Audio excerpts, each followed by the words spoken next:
Hello Ram sir. Hi Nagaraju. Sir, ఒక మనిషి ఏదైనా పని చేయాలి అనుకున్నప్పుడు దృష్టి మనం కేంద్రీకరించాలనుకుంటాం. అంటే ఫోకస్, ఇంట్రెస్ట్ 2 పెట్టి చేయాలని అనుకుంటాము. బట్ ఎక్స్టర్నల్ ఫ్యాక్టర్స్ మాత్రం ఏ రూపేణ అయినా సరే సార్, నేచర్‌లో చిన్న గాలి తగిలినా మన బాడీ రియాక్ట్ అవుతది. అంటే డిస్టర్బెన్సెస్, ఎక్స్టర్నల్ ఫ్యాక్టర్సే మనకు ఎక్కువ తగులుతూ ఉంటాయి. ఆ ఫోకస్ తగ్గడానికి బలమైనటువంటి కారణాలు ఏముంటాయి? ఫోకస్ మనం పెంచుకోవాలి అనంటే ఏం చేయాలి? ఎందుకంటే జీవితంలో మనం సక్సెస్ అవ్వాలి అనంటే ఫోకసే చాలా ఇంపార్టెంట్. ఏ రకంగా ఉండేటువంటి కమ్యూనికేషన్‌లో అయినా సరే, ఏ రకంగా ఉండేటువంటి కెరీర్‌లో అయినా సరే, మనం మాట్లాడుకోవాలనుకుంటే పలానా దాని మీదే అని చెప్పడానికి లేదు. బట్ ఫోకస్ కోర్ సబ్జెక్ట్ ప్రతి ఒక్కరికి లైఫ్‌లో లక్ష్యం ఏదైనా సాధించాలి అనుకుంటే 100 అడ్లొస్తాయి. బట్ మన లక్ష్యం ఏదైతే ఉందో దాన్ని రీచ్ అవ్వాలి అనంటే ఫోకస్ చాలా ఇంపార్టెంట్. ఏది వదులుకోవాలి, ఏది మన పక్కన పెట్టుకోవాలి అనేటువంటి ఆలోచన అవసరం కూడాను. అదే మెయిన్ టూల్. మానసికంగా అదే మనల్ని ప్రిపేర్ చేస్తది కాబట్టి అడుగుతున్నాను. ఎలా? గజం కేవలం 15,500 రూపాయలతో 150 గజాల భూమి కేవలం 23 లక్షలు మాత్రమే. నాగరాజు, నువ్వు తెలిసి అడిగావో తెలియక అడిగావో తెలియదు కానీ వచ్చే గత 10 ఏళ్లలో వచ్చే తరానికి అత్యంత అవసరమైన ఒక స్కిల్, చాలా ఎక్స్పెన్సివ్గా ఉండబోయే స్కిల్, ప్రతి ఒక్కరూ డబ్బులు ఇన్వెస్ట్ చేసి డెవలప్ చేసుకోవాలనుకునే స్కిల్ ఏంటంటే ఏకాగ్రత, ఫోకస్. అది రాబోయేది అదే. ఎందుకంటే మనం జీవించేది విపరీతమైన ఇన్ఫర్మేషన్ ఉన్న వరల్డ్లో. ఇప్పుడున్న ఇన్ఫర్మేషన్ ఓ గంటకి దాన్ని ఓవర్లాప్ చేసి ఇన్ఫర్మేషన్ వస్తుంది. ఈ ఇన్ఫర్మేషన్ మనల్ని డిస్ట్రాక్ట్ చేస్తుంది. ఏం డిస్ట్రాక్ట్ చేస్తుందంటే మన నిర్ణయాన్ని దేన్ని కట్టుబడి ఉండకుండా ఉండేంతగా డిస్ట్రాక్ట్ చేస్తుంది. ఇది చేద్దాం, ఇది బాగుంది, ఓహో ఇదా అని అనుకున్నప్పుడు ఇదే సాయంత్రం దాకా ఉంటామన్న గ్యారంటీ లేదు. అభిప్రాయాలు మార్చుకుంటాం, దృష్టి మారుతుంది, ఏకాగ్రత మారుతుంది. మనుషులు ఎన్నో పనులు చేయాలనుకుంటారు, ఎన్నో లక్ష్యాలు నిర్దేశించుకుంటారు, జీవితంలో సాధించాలన్న కోరికలు ఉంటాయి. వీటన్నిటికీ బద్ధ శత్రువు ఎవరంటే ఏకాగ్రత లేకపోవడం. సంవత్సరం మొదట్లో నేను గోల్ సాధించాలని, బరువు తగ్గాలని, స్వీట్స్ మానేయాలని, ఒక కోర్సు పూర్తి చేయాలని, నేను కొత్త అలవాటును డెవలప్ చేసుకోవాలనుకున్న ప్రతి కోరికకు అడ్డు తగిలేది, శత్రువుగా నిలబడేది డిస్ట్రాక్షన్. అభిప్రాయాలను మార్చేసేది, మనుషులను మార్చేసేలా చేసేది, మనిషి అలవాట్లను మార్చేలా చేసేది ఆ ఏకాగ్రత లేకపోవడం వల్ల. చివరిగా జీవితాన్ని మార్చేది. అవును. ఏకాగ్రత కలిగినా ఏకాగ్రత లేకపోయినా సరే, ఇవి రెండు వీటికి కారణం ఏంటంటే ప్రధానమైనది ఫోకస్. ఈ ఫోకస్ని సాధించడం కోసం ఎన్నో రకాల ప్రయత్నాలు చేస్తుంటాం. ఈ ఫోకస్ కారణం ఏంటంటే డిస్ట్రాక్షన్. ఏంటి డిస్ట్రాక్షన్? డిస్ట్రాక్షన్లో మన మైండ్లో ఎంతో ఇన్ఫర్మేషన్ స్టోర్ అవ్వడం వల్ల మనకి ఏది కావాలో నిర్ణయించుకోలేని స్థితిని కల్పించే డిస్ట్రాక్షన్స్ మనల్ని ఫోకస్ చేయకుండా చేస్తాయి. నారాజు, మనం డిస్ట్రాక్షన్ అనేవి మనకి చాలా పవర్ఫుల్ అట్రాక్షన్స్. ఈ డిస్ట్రాక్షన్స్ వల్ల మనం ఏంటంటే దేని మీద ఏది మనమే నిర్ణయించుకున్నామో మన నిర్ణయం మీద కట్టుబడి ఉండకుండా చేసేటట్టు చేస్తాం. అసలు ఈ ఫోకస్ అనేది ఎంత సమస్య చెబుతాను.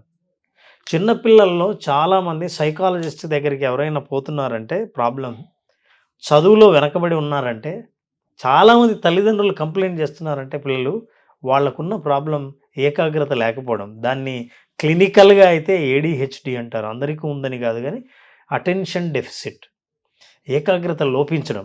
ఏకాగ్రత లోపించడం వల్లే చాలామంది చేసే కంప్లైంట్ ఏంటంటే ఒక పని మీద సరిగ్గా కూర్చోడు, కొద్దిసేపు అయినా ఒక చోట కూర్చోలేడు, హోంవర్క్ చేయడానికి మొదలు పెడతాడు కానీ ఆ తర్వాత ఇంకో పని మీద మొదలు చేస్తాడు, ఒకరోజు ఒక నిర్ణయం తీసుకొని ఈ పని చేయాలనుకుంటాడు కానీ ఆ పని పూర్తి చేయకముందే అభిప్రాయం మార్చుకుంటాడు. ఇవన్నీ ADHDలో చిన్నపిల్లల్లో, వయసుకు వస్తున్న పిల్లల్లో వచ్చే పెద్ద సమస్య. అయితే ఏకాగ్రత ఉండడం వల్ల దీన్ని ధారణ అని అంటారు. అష్టాంగ యోగంలో పతంజలి మహర్షి చెప్పిన అష్టాంగాల్లో ధారణ ఒకటి. ధారణ ఏంటంటే ఒక విషయం మీద కానీ ఒక వస్తువు మీద కానీ తదేకంగా దృష్టిని నిలపడం. దృష్టిని నిలపగలిగితే, మీరు ఏకాగ్రతతో దృష్టిని ఎప్పుడైతే నిలపగలిగారో నిలపగలిగిన దృష్టి నుంచి మీకు వచ్చే జ్ఞానం కానీ దాని నుంచి శక్తి కానీ అనంతంగా ఉంటుంది.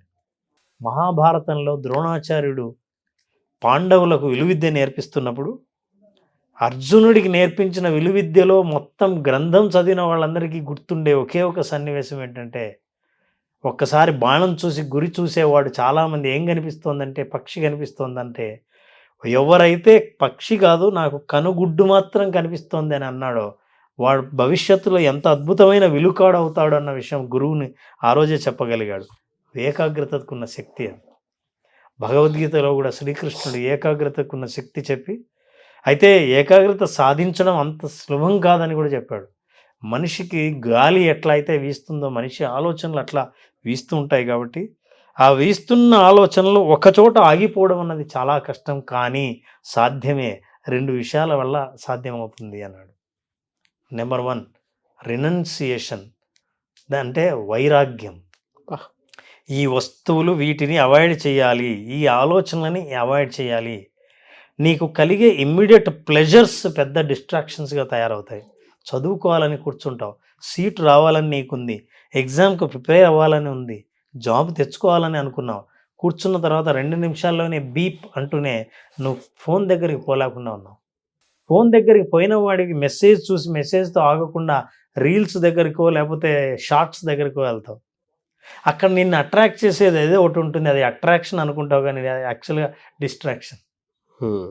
సో మనిషి అట్లా డిస్ట్రాక్ట్ అవుతుంటాడు ఒక్క చోట కూర్చోలేకుండా. సో మనిషి రెనౌన్సియేషన్ ఎప్పుడైతే ఈ వైరాగ్యం కలిగిందో, మన పంచేంద్రియాల నుంచి పొందే ప్లెజర్స్ని మనం అట్రాక్ట్ అయ్యి లాంగ్ టర్మ్లో మనం భవిష్యత్తులో మనం నిర్మించుకున్న లక్ష్యాన్ని చేరకుండా చేసే ప్లెజర్స్ మీద వైరాగ్యాన్ని పెంచుకుంటే తప్ప నువ్వు ఫోకస్ సాధించలేవని శ్రీకృష్ణుడు భగవద్గీతలో చెప్తాడు. రెండవది ప్రాక్టీస్, అభ్యాసం ద్వారా కూడా మీరు సాధించవచ్చు అని. మీరు అభ్యాసం చేస్తే అంటే ప్రాక్టీస్ చేయడం ద్వారా మనం ఫోకస్ని సాధించవచ్చు అని పరిష్కార మార్గాలు కూడా సూచించారు. వైరాగ్యము, అభ్యాసము, రినౌన్సియేషన్, ప్రాక్టీస్. మరి ప్రాక్టీస్ ఎలా చేయాలి? ఏ విషయమైనా సరే సాధించడం మెల్లిమెల్లిగా సాధిస్తే అది తప్పకుండా సాధించవచ్చు ప్రయత్నిస్తే. ఉదాహరణకి మీరు పుస్తకం చదవాలని కూర్చున్న ప్రతిసారి పుస్తకం చదవకుండానే మూసేస్తుంటారు. కొంతైనా చదవాలని అనుకున్నారు, కానీ ఏమనుకున్నారో కూడా గుర్తు లేనంతగా తొందరగా ఆ పని మీద వదిలేసి బయటికి రావడం జరుగుతుంటుంది. అలాంటప్పుడు ఈరోజు 3 పేజీలు మాత్రమే చదవాలని అనుకొని రేపు మళ్ళీ 3 + 2 పేజీలు 5 పేజీలు, ఆ తర్వాత 5 + 2 పేజీలు 7 పేజీలు, అలా రోజుకు 2 పేజీలు మాత్రం పెంచుకుంటూ మీరు అభ్యాసం చేస్తూ ఉంటే ఫోకస్ పెరుగుతుంది. ఇంకో అభ్యాసం లెటస్ దీన్ని మనం యోగా ప్రక్రియలో త్రాటక క్రియ అని ఉంది. త్రాటక క్రియ ద్వారా కూడా ఫోకస్ని పెంచుకోవచ్చు. Let us practice this, will see that. ఇట్లాంటి ప్రాక్టీస్ ద్వారా త్రాటక క్రియ చేయటం ద్వారా దీన్ని ఒక క్యాండిల్ ద్వారా కానీ లేదా మన బొటనవేలు ద్వారా కానీ చేయొచ్చు. Now let us just hold it, your hand, just hold like this, right, straight to the eye. So నారాజ్ ఒక్క కుడి చేతి బొటన వేలు మాత్రం పైకి ఉండేటట్టు చూడు. రైట్. నౌ నువ్వు ఇట్లా చూస్తే నీకు చాలా ఆబ్జెక్ట్స్ కనిపిస్తాయి. బహుశా నేను కనిపిస్తా, బొటన వేలు కనిపిస్తుంది, చెయ్యి కనిపిస్తుంది, 2 చేతులు, వెనకాల ఫర్నిచర్ కనిపిస్తాయి. కానీ నౌ కెమెరాని ఎట్లయితే ఫోకస్ చేస్తామో బొటన వేలు మీద ఫోకస్ చేయి. వెనకాల కనిపిస్తున్నవన్నీ అవుట్ ఆఫ్ ఫోకస్, బ్లర్డ్ ఇమేజ్గా కనిపిస్తాయి. ఆ బ్లర్డ్ ఇమేజ్ వైపు దృష్టి సారించకుండా కేవలం బొటనవేలు మీద మాత్రమే 30 సెకండ్ల పాటు అలాగే చూస్తూ ఉండి కేవలం బొటనవేలు మీదే నీ దృష్టి, నీ ఆలోచన నిలపగలిగితే 30 సెకండ్లు, ఇది సాధన. ఈ సాధనతో ప్రారంభమవుతుంది. ఇట్లాంటి సాధనను మీరు పెంచుతూ వెళ్తే మీ ఫోకస్ పెరుగుతుంది. ఎప్పుడైతే వస్తువు మీద ధ్యాసను పెంచగలుగుతామో లక్ష్యం మీద కూడా ధ్యాసను పెంచగలం. ఇది బొటనవేలుతో చేయొచ్చు. ఒక క్యాండిల్ని దూరంగా ఉంచి ఆ క్యాండిల్ని మాత్రమే చూస్తూ ఉంటే చాలా ఎంతసేపు చూడగలరో మీ ఆలోచన కానీ దృష్టి కానీ క్యాండిల్ నుంచి మరల్చినంత వరకు అభ్యాసం చేయగలిగితే ఈ దృష్టిలో మీరు ఫోకస్ని పెంచుకోగలుగుతారు. Very good example sir. చాలామంది చెప్తూ ఉంటారు ఒక క్యాండిల్ని చూస్తాను లేదంటే ఇలా చేస్తాను ఫోకస్ పెరుగుతుంది అనుకుంటుంటారు. ఇందాక రామ్ గారు ఒక మాట అన్నారు, అభ్యాసం అని. మనం ఏదైనా ప్రాక్టీస్ చేద్దాము అనుకునేటప్పుడు 100 డిస్ట్రాక్షన్స్ మన చుట్టుపక్కల మనకు తెలియకుండా తిరుగుతూ ఉంటాయి. ఒక 30 సెకండ్లు మన బటన్ వెళ్ళి మనం చూసుకోలేని పరిస్థితిలో ఉన్నప్పుడు మనం ఫోకస్డ్గా ఉన్నామని ఎలా డిఫైన్ చేసుకుంటాము? ఒక 30 సెకండ్లు మనం ఒక క్యాండిల్ని చూసుకోకుండా మనల్ని మనం 10 సార్లు 10 రకాలుగా మన మైండ్ తిరిగినట్టు మనం తిరుగుతూ మన బాడీ లాంగ్వేజ్ని తిప్పుకుంటుంటే ఫోకస్డ్గా ఉన్నామని ఎలా అనుకుంటాము? అభ్యాసం అనేది చాలా ఇంపార్టెంట్. సాధన చేసేటప్పుడు మనం ఎన్ని గంటలు ఒక దాని మీద దృష్టి పెట్టి వెళ్తున్నాం అనేటువంటి దానికి మెంటల్లీ బాగున్నావా లేదా అని చెప్పడానికి కూడా ద బెస్ట్ ఎగ్జాంపుల్ అదొకటే. వెరీ గుడ్ అనాలిసిస్ అండి. అంటే రామ్ గారు చెప్పినటువంటి ఒక విషయం ఏదైతే ఉందో ఇప్పుడు జస్ట్ మీరు ఒకరోజు ఒక 30 సెకండ్ చేసి చూడండి, 1 మినిట్ చేసి చూడండి, తర్వాత దాని 2 మినిట్స్, 3 మినిట్స్, 5 మినిట్స్ దృష్టి కేంద్రీకరించి చూడండి ఒకసారి. డెఫినెట్గా మీకు ఒక క్లారిటీ అయితే వస్తుంది. ఓహో, ఒక 1 మినిట్లో నాకు ఎన్ని థాట్స్ వచ్చాయి, నెగిటివ్ థాట్స్ పక్కన రాసుకోండి. ఒక 1 మినిట్లో నేను ఎంత ఫోకస్ చేయగలిగాను, అంటే నా బలం ఎంత పెరిగింది, మానసిక బలం, కొన్ని స్ట్రెంగ్త్స్ డెఫినెట్గా తెలుస్తాయి. వెరీ గుడ్ కేవలం అనాలిసిస్ సార్. దృష్టి మీదనే ఇది పరిమితం కాదు నా కెరీర్ మీద కూడా ఈ దృష్టి మన ఆలోచనల మీద, మన ధ్యాస మీద, వాటి మీద ప్రభావం ఉండి ఇదే దృష్టిని లక్ష్యం మీద మరల్చితే, చాలాసేపు లక్ష్యాన్ని మాత్రమే నేను చూస్తే నాకు వచ్చే అడ్డంకుల్ని నేను అవి డిస్ట్రాక్షన్స్గా ఇగ్నోర్ చేయడం మొదలు పెడతాను. ఎస్, నా క్లియర్ ఫోకస్తో నా లక్ష్యమే కనిపించినప్పుడు లక్ష్యం సాధించడం సాధ్యమవుతుందని మన పురాణాలు, ఇతిహాసాలు, సైన్స్, సైకాలజీ, అన్ని రకాలైన న్యూరో సైన్స్ కూడా చెప్పింది ఇదే మాటే. True sir.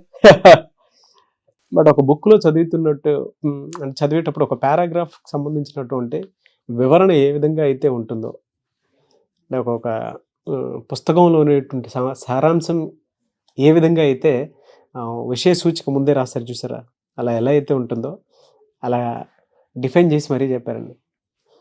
Very good sir, thank you అండి. Thank you so much Ram గారు. Thank you Nagesh. సో చాలామంది విజువలైజేషన్ క్లాస్ ఎప్పుడెప్పుడా అని అడుగుతూ ఉన్నారు. ఎప్పుడండి అవకాశం ఉంటుంది? సో 8th సెషన్ జరుగుతుంది నాకు. ఫిబ్రవరి 8th. ఫిబ్రవరి 8th 5 రోజుల పాటు విజువలైజేషన్ సెషన్. ఈ విజువలైజేషన్ సెషన్లో అన్ని వర్గాల, అన్ని రంగాల, అన్ని వయసుల వారికి వాళ్ళు ఎదుర్కొనే సమస్యలు, వాళ్ళు చేరుకోవాలనుకున్న లక్ష్యాలు చేరుకోవడానికి సుగమమైన, సక్రమమైన మార్గం, సైంటిఫిక్ మార్గం విజువలైజేషన్. Yes, true sir. చాలామంది అచీవ్ చేసినటువంటి వాళ్ళే ఉన్నారు. లైఫ్ని సక్రమమైన మార్గంలోకి తీసుకెళ్ళినటువంటి వాళ్ళే ఎక్కువ మంది ఉన్నారు ఈ విజువలైజేషన్ వల్ల.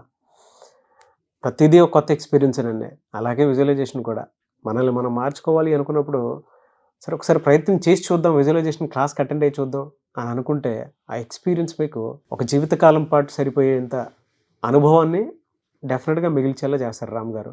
మనకేం కావాలి, మనం ఎలా ముందుకెళ్ళాలి అనేటువంటి దానికి visualization classes the best example. So attend అవ్వాలి అనుకుంటే ఫిబ్రవరి 8th క్లాసెస్ జరుగుతూ ఉన్నాయి.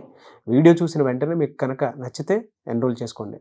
ఒకవేళ మీకు కాంటాక్ట్ నెంబర్ కనెక్ట్ అవ్వట్లేదంటే మిస్టర్ నాగ్ అఫీషియల్ 1 అన్న ఇన్స్టాగ్రామ్ ఐడి ఉంది, దానికి మీరు పర్సనల్ మెసేజ్ పెట్టి నేను రామ్ గారి క్లాస్కి అటెండ్ అవుదాం అనుకుంటే కూడా దానికి మీరు మెసేజ్ పెడితే నేను రామ్ గారి టీమ్కి ఫార్వర్డ్ చేస్తాను. లేదు పర్సనల్ అపాయింట్మెంట్ కావాలనుకున్నా కూడా రామ్ గారి తీసుకోవచ్చు. అండ్ ఈ వీడియో లైక్ చేయండి, షేర్ మాత్రం తప్పకుండా చేయండి. ఇలాంటి మరిన్ని వీడియోస్ కోసం మా ఛానల్ ఫాలో అవ్వండి. Thank you so much Ram గారు. Thank you.